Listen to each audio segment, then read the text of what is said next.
আজকে সরস্বতী পুজোটা ভালোই কাটালাম।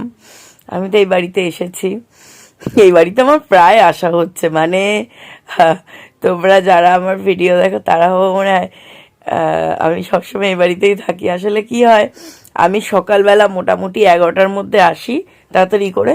ওই বাড়ি সব কাজ বাজ, মানে আমার যেটুকু কাজ থাকে, রান্না বান্না, আমার হাজব্যান্ড তো বেরিয়ে যায় 8:30টার সময়, ওর খাবারটা করে দেওয়া, সব করে স্নান করে, গোপুসোনা যেহেতু এখানে আছে, ওই একটা কাজ আমার করতে হয় না, এই তো নিয়ে যাব।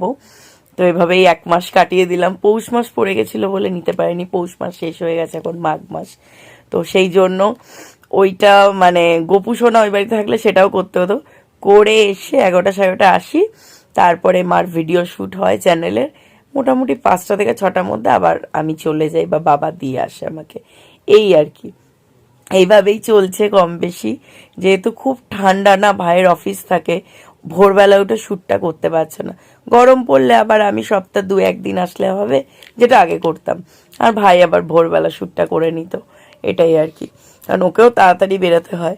তো মা বললো আজকে এসেছিস, সারাদিন রয়েছিস, তাহলে রাতটুকু থেকে যা। কারণ পরশুদিন আমাদের একটা পিকনিক আছে সানডেতে, পাশের বাড়ি কাকু কাকিমা, ওনাদের ছেলে ছোট্ট, আর আমরা এই কজন আর আমার হাজব্যান্ড। তো মিলে খুব মজা হবে। পিকনিকের জন্য প্রিপারেশান চলছে। তো আমার কালকে বিকালে আসার কথা, আচ্ছা চলে যাওয়ার কথা।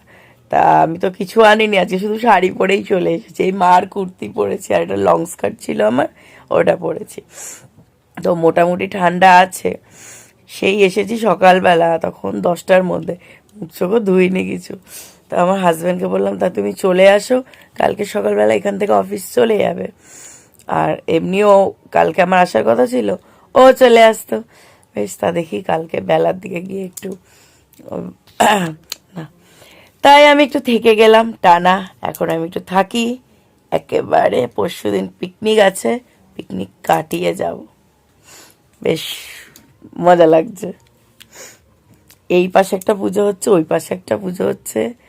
সরস্বতী পুজো ছোটোবেলাটা ব্যাপক মজা হতো, স্কুলে খেতে যেতাম ব্যাপক ব্যাপক। তারপর কলেজেও মোটামুটি হয়েছে মজা। তবে অষ্টমীর অঞ্জলি আর সরস্বতী পুজোর অঞ্জলি না দিলে মনটা খুঁতখুত করে। তো আজকে তো ভালোই কাটালাম। তোমরা কেমন কাটালে কমেন্ট করো।